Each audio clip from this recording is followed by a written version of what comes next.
Thank you, Rishi. First of all, good afternoon to all the viewers and good afternoon to the esteemed panel as well. I do want to take the opportunity and compliment Sonal, you and GI and Arun, uh, the study that you talked about.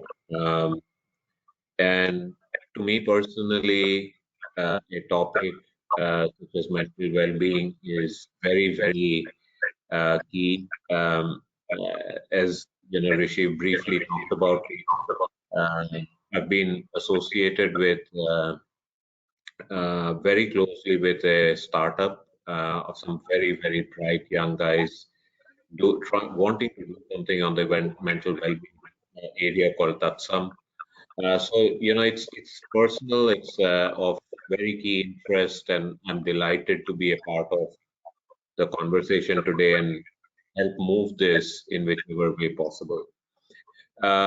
So, Rishi, there were some important words in that question, and allow me to pick them up as I go through it over the next 2, 3 minutes.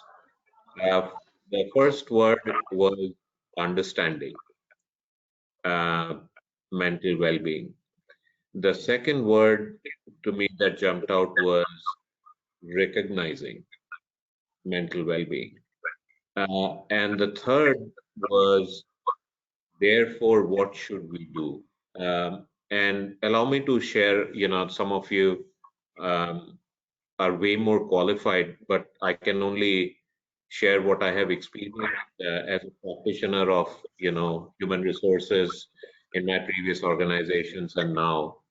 Um, and I'll try and include the second part of the question, that how are things pre-pandemic, what happened during pandemic, and how things move forward as I go through these three operating words of that question.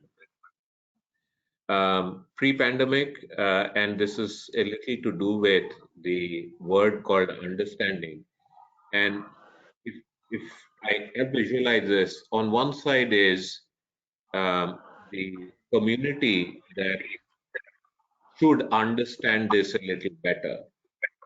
And I think some years back, mental well-being was all about EAP, the Employee Assistance Program, and HR, my own fraternity, will send out these flyers which will have a name and a number and somebody behind that, phone number who would, and we would expect our employees or our own colleagues to call up that number and go through certain process.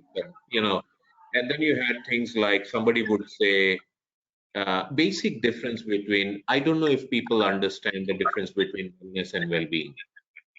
I don't know if people understand the difference between, physical exercise versus, holistic well-being of an individual. Yeah, and I'm seeing all of this from a pure workplace environment, not individual life space. Yeah. So I think there is a matter around helping our stakeholders understand mental well-being much more comprehensively. And the stakeholders, I break them up into three.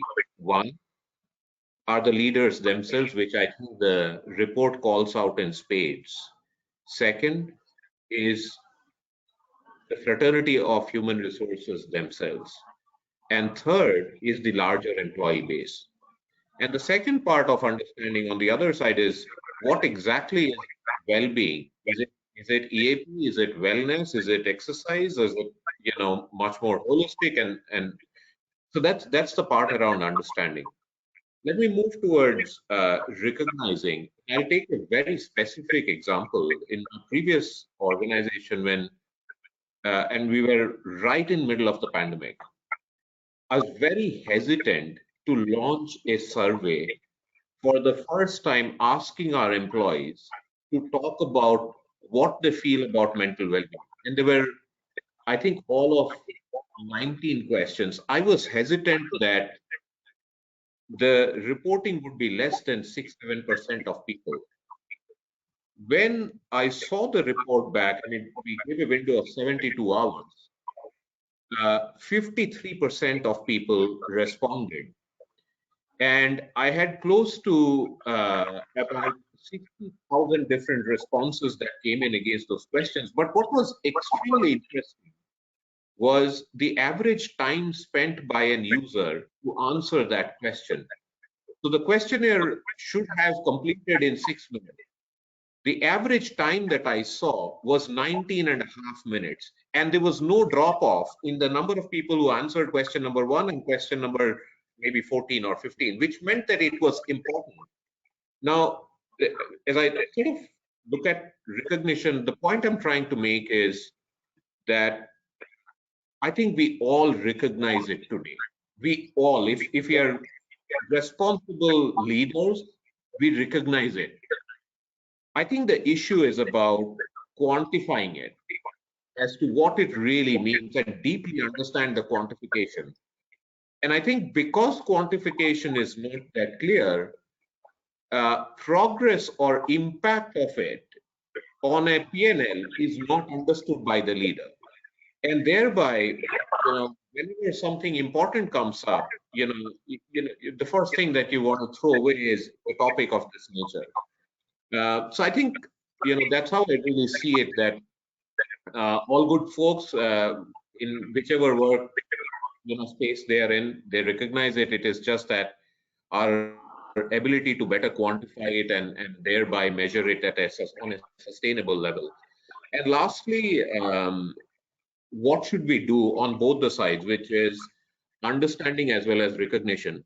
And I think what should we do in the workplace? I've always felt that for anything to sustain, you need a hook in the process.